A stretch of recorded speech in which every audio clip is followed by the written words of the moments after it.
Do you feel that you're improving in the best possible way in Starcraft 2? If not, this video is for you. Today I'll follow up with my last introduction video and go a bit more in depth. So there will be several chapters, so feel free to go to the ones you're interested in. Self-objectivity is something I very rarely hear about in the Starcraft 2 community, or maybe even esports in general, but it's actually a crucial point.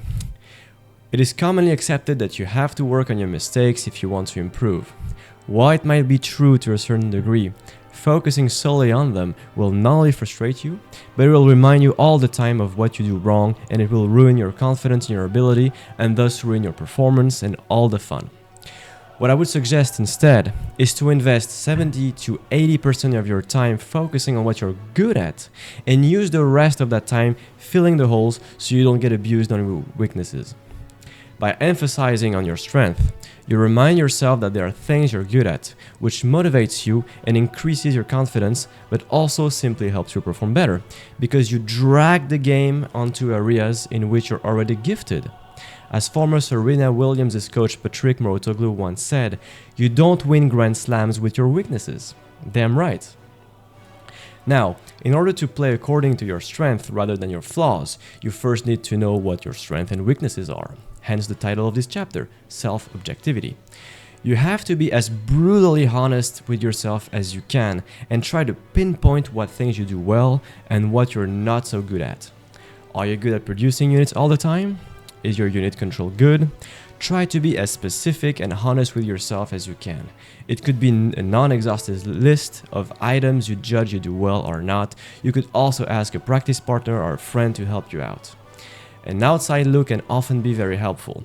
In order to do so, you can take a moment to analyze yourself through watching your own replays, ideally your go-to replays, if you will, your average game, so to speak. Don't take the ones where you win really hard or get demolished. Rather, pick replays that you deem are good examples of your average ladder experience. This will create great basis to analyze yourself. Open a notepad and write down the things you instinctively know you're good at, things that come naturally with less effort. Try to pinpoint, on the other hand, the things that are more difficult. For example, slower players might be good at getting their build orders straight, but may struggle with multitasking a little more, in which case, if becoming faster is tough, you could fix the problem by increasing your map awareness through observers, pylons on the map, and oracle revelations to anticipate potential multitasking. Using army hotkeys and splitting your army beforehand could also fix the problem. So even if you're a slow poke, you can still perform quite nicely with some smart tools. On the other side of the spectrum, aggressive players will be better at seizing opportunities and ending games, but may be worse at defending or may throw games due to their over-aggressivity, in which case, watching replays to understand precisely what your position in the game was, or use a scout ahead to know what army your opponent has, what upgrades he is on, can be very insightful ways to better judge whether or not you should take that fight. Always use all the tools at your disposal to improve, never limit yourself. Sometimes we can find quite unexpected resources if we dig deep enough. Anyway, try to be as honest with yourself as possible so that your diagnosis is as close as of the reality as possible. Once you've established that list of items, you can then pick specific builds and playstyles that will best fit your ability. It would be silly to advise a slow player to focus on multitasking, just like it would be a waste of talent to avoid small micro interactions if your unit control is good. This way of playing will not only provide better results, but will also make you feel better about your play and will help you have a better time playing Starcraft 2 because after all, it's probably the main reason why you purchased that game to begin with. Now that you have a better idea of what type of player you are, remains the questions of what actual builds to play. It's astonishing the amount of players who go into a game without any plan or build at all and who are surprised when they lose the same way over and over again. This thought process would be like driving without a map and being surprised to end up in Lisbon rather than Madrid, while casually blaming others for that. So to stay on the map metaphor, your game plan is where you're heading towards. If your destination is a maxed out army timing with 2-2 upgrades, a good build order will indicate you the quickest or safest road to get there. Someone with great control will perhaps try to poke their opponent with a Reaper or an Adept and fold up with a medevac drop or an Oracle. On the other hand, a slower player will instead prefer to chill at home with a Void Ray to not disturb his macro too much. Always put the emphasis on macro and never sacrifice your build order integrity to kill a little Zergling or a drone, because by doing this, you deal far more damage to yourself than to your opponent. And as I said before, choose builds and strategies that best fit your own competence.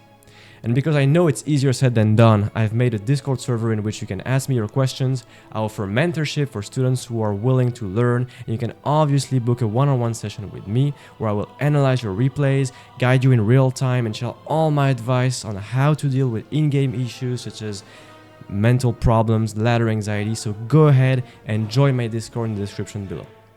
Now remember, your game plan is your map, but it's very likely that you might come across closed roads and other obstacles, and these are the things your opponent is going to throw at you. No matter what happens, try to stay en route toward your destination, which is why it's so crucial to know what you're actually trying to achieve. If your plan is to hit a certain timing attack, try to pull the trigger as early as your key upgrades finish. If you're on a big map and you want to camp, you could perhaps try to play a bit greedier than usual. It's very easy to get overwhelmed when your minimap is blinking in red everywhere, but always remember what you want to achieve. That being said, Starcraft 2 is also a game of adaptation, and sometimes the game is far too hectic for you to actually go for what you wanted to go for at first. Then fine, find a plan B. That plan B should ideally also favor your strength if possible. Always try to impose your will and drag the game towards what you're good at. If you're chaotic, bring a lot of action on the map. If you're more orderly and defensive, put some order. Try to slow things down by putting your army in the right place and having static defenses and so on. If you look at a hero, for example, he will always try to make the game messy because he shines in chaos. Players like Stats or Showtime will instead try to make the game as orderly as possible because they also shine in this area. The more you're able to impose your playstyle, the better you will be. This is why knowing what your profile as a player is crucial, as well as having a clear game plan as opposed to playing randomly and hoping for. Now, I will add to that you should almost never sacrifice your macro for anything else. Microing is great if you can get good value out of it, but don't spend time and energy to the point that you have to flow 2,000 resources just to kill one drone. You'd simply be hurting yourself more than anything else. You'll always hear people say, build workers, don't get supply blocked, and build your shit on time, and as redundant as it sounds, it's pretty true. Well-executed basics will often be responsible for a large portion of your results. Think of it like an investment. Investing in building your robo on time and making workers is going to be very profitable, while spending half an hour trying to deny a Reaper Scout, not so much. Think efficiency. The Pareto principle applies very well in this scenario. 20% of your actions will give you 80% of your results. It's not rocket science, obviously, but you get the idea. Let's be honest for a second. How often do you lose to an all-in or a cheese without really knowing why you lost, while not even bothering checking the replay? More often than not, the temptation to just say, yeah, fuck Terran, and queue another game is just too strong. But you have to remain grounded and find the will to watch that replay to actually understand what went wrong. I've coached many players that were losing to certain Terran pushes while having their Robo Bay more than a minute late. No wonder you're getting owned, bruv. And those players never realized they were getting their robo late simply because they never paid attention to it. Or because they didn't have a solid build order to begin with. That's a rookie mistake. So I strongly recommend that after every game, whether you win or lose, take a second to rewind instead of simply leaving the game. If your opponent all-ins, check their drone count and army size when they're going for it. If you die to a cannon rush, try to figure out what you can do the next time. You may notice that you take a while to start your zealots, or that you don't chrono boost it. Perhaps you were indecisive. Rewinding the game is a great tool that you should absolutely be implementing in your routine.